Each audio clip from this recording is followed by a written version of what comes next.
வருகிற 23/4/2026 தமிழ்நாடு சட்டமன்ற தேர்தலில் செய்யாறு சட்டமன்றத்திற்கு திரும்பூண்டி சே. ரகுபதி ஆன்டி கரப்ஷன் டைனமிக் பார்ட்டியில் வேட்பாளராக நிறுத்தப்பட்டு எனக்கு தர்பூசணி சின்னத்தை அறிவித்திருக்கிறார்கள். அதில் நான் போட்டியிடுவதால் என் மீது குற்ற வழக்கு இருப்பதை நீங்களே விளம்பரம் செய்ய வேண்டும் என்று உச்சநீதிமன்றம் கூறியதன் அடிப்படையில் இன்று 3வது விளம்பரமாக டிவி நியூஸுக்கு நான் இந்த விளம்பரத்தை கொடுக்கிறேன்.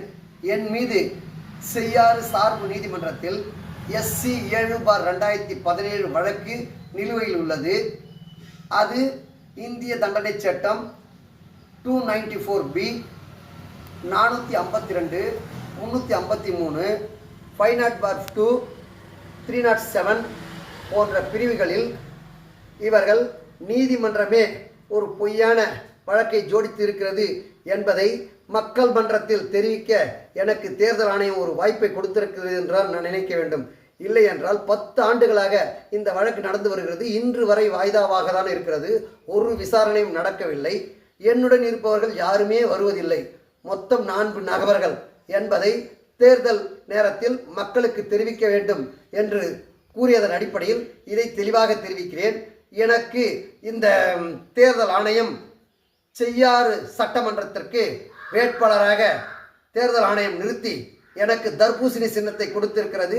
என்னுடைய வழக்கு SC 7/2017 நிலுவையில் உள்ளது. அது 11/6/2026 மீண்டும் வாய்தா வர உள்ளது என்பதை என்னுடைய செய்யாறு சட்டமன்ற தொகுதி வாக்காளர்களுக்கு தெரிவித்துக் கொள்கிறேன். வாக்களிப்பது உங்கள் உரிமை, உங்கள் கடமை, உங்கள் பொறுப்பு என்பதை வேட்பாளர் என்ற முறையில் தெரிவித்து எனக்கு தேர்தல் ஆணையம் திரும்பூண்டி சே. ரகுபதி ஆன்டி கரப்ஷன் டைனமிக் பார்ட்டியில் தர்பூசணி சின்னத்தில் நிற்கிறார், நீயே உன்னுடைய வழக்கை தெரிவிக்க வேண்டும் என்று கூறியதன் அடிப்படையில் இங்கு பதிவிடுகிறேன். நன்றி, வணக்கம்.